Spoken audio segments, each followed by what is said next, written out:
ये एक कहानी नहीं बल्कि एक सफ़र है पाकिस्तान के कल्ब का, जहां ज़रई ज़मीन का मिलाप जिद्दत से होता है, जहां काश्तकारी के मुस्तकबिल को एक नई शक्ल दी जा रही है। इस सफ़र का आगाज़ करते हैं उन हाथों से जो जदीद दौर की तब्दीलियों को अपनाते हुए अपनी ज़मीनों को खुशहाली और तरक्की का ज़रिया बना रहे हैं। मेरा नाम आबिद हबीब है और मैं तकरीबन 30-32 साल से ज़मींदारी कर रहा हूँ।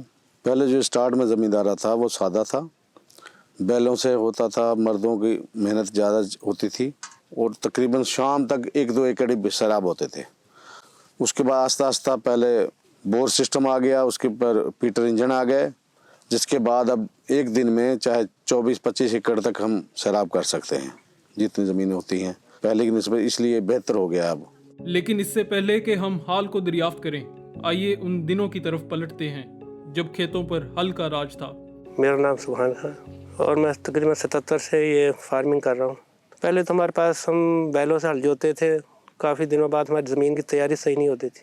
पहले ज़मीनें जो हैं सादा हलों से चलाते थे, ब्लेड वगैरह नहीं था, कंप्यूटर सिस्टम नहीं था, पानी का ज़्यादा ज़िया होता था। अब जो है ट्रैक्टर वगैरह आ गए हैं, हार्वेस्टर या रूटावेटर वगैरह, जिनसे जल्द ज़मीन तैयार हो जाती है।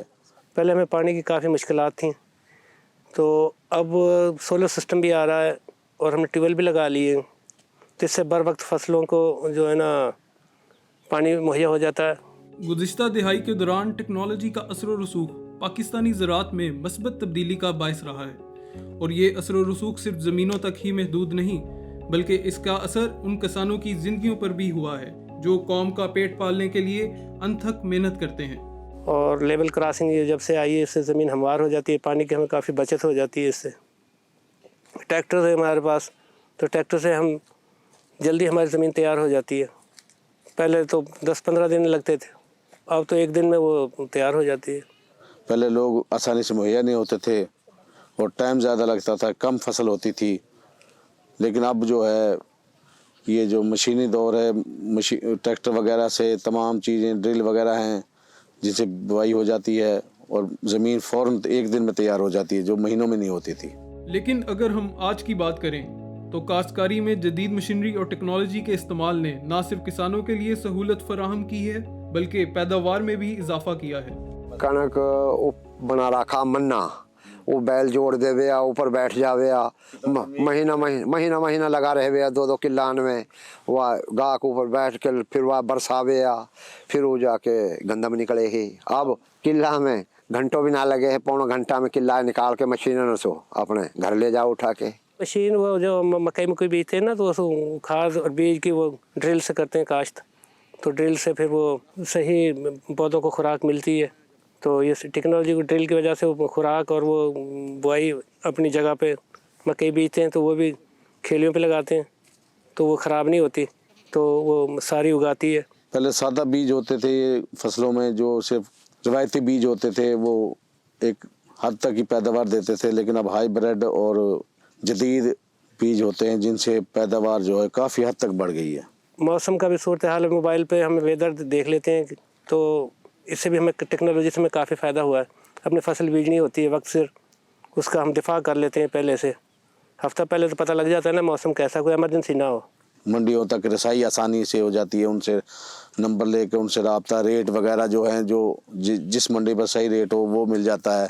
जदीद मोबाइल वगैरह से ही इसका फ़ायदा है आम आदमी को भी और ज़मींदार को खासकर।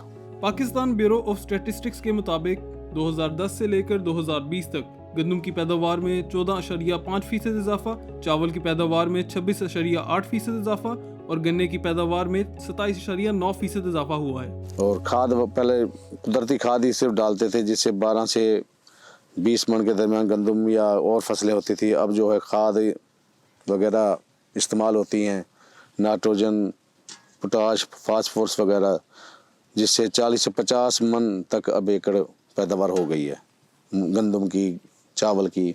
और मकई की इंशाल्लाह 120-130 तक मन पैदावार होती है, जो पहले 50-60 मन थी। जब से हाई टेक्नोलॉजी आई है इंशाल्लाह इससे काफ़ी हमें फार्मर को फ़ायदा हो रहा है इससे।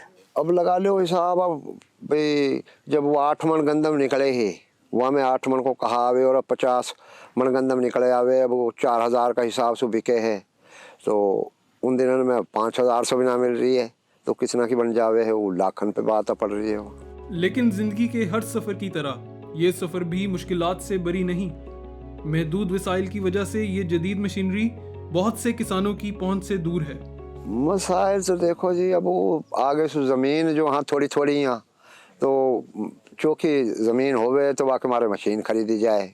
हाँ तो किराया पे जो है लेके वह बनवा ले वहाँ पैड़ी है। एक हमारी ज़मीन के लिए हुकूमत ये करे कि हमें सस्ते लोन दिए जाएं, हम ट्रैक्टर भी ख़रीद लें और ये जो ड्रिल वगैरह मशीन वगैरह इनके लिए हमें हमारी हेल्प की जाए। और सोलर सिस्टम में अभी हुकूमत हमारी हेल्प करे। अब हुकूमत का ये प्लान है तो ये हम ट्यूबवेलों पे लगाएं, इसमें हमें जो है ना वो दी जाए, सब्सिडी दी जाए। पैसे का मसला होता है क्योंकि ज़मींदारों के पास इतना वाफर मकदार में रुपया नहीं होता और वो जदीद मशीनरी ख़रीद नहीं सकते या किराए पर नहीं ले सकते।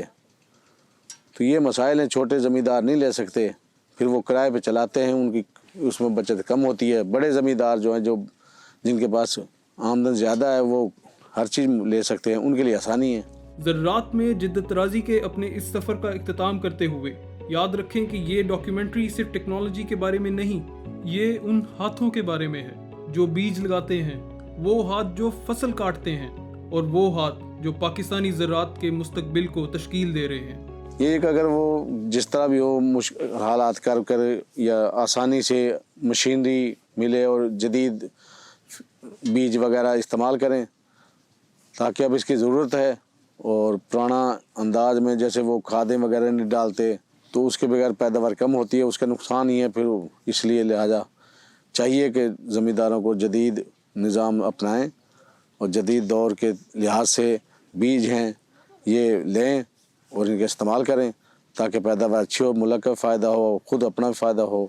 हम यही एडवाइस करेंगे, ये तो अपने खाल के जो पानी का निकास का है ना, पानी का, इसको अपाशी को इसको सही करें और बर वक्त फसलों की बुआई करें और अच्छे बीज इस्तेमाल करें। अच्छे बीज इस्तेमाल करने से जो है ना वो हमारी पैदावार बढ़ेगी। खाद बीज और ये ज़रूरी आलात हमें मुहैया किए जाएँ तो हम इंशाल्लाह काफ़ी बेहतर से परफॉर्म कर सकते हैं। Thank you. पाकिस्तान।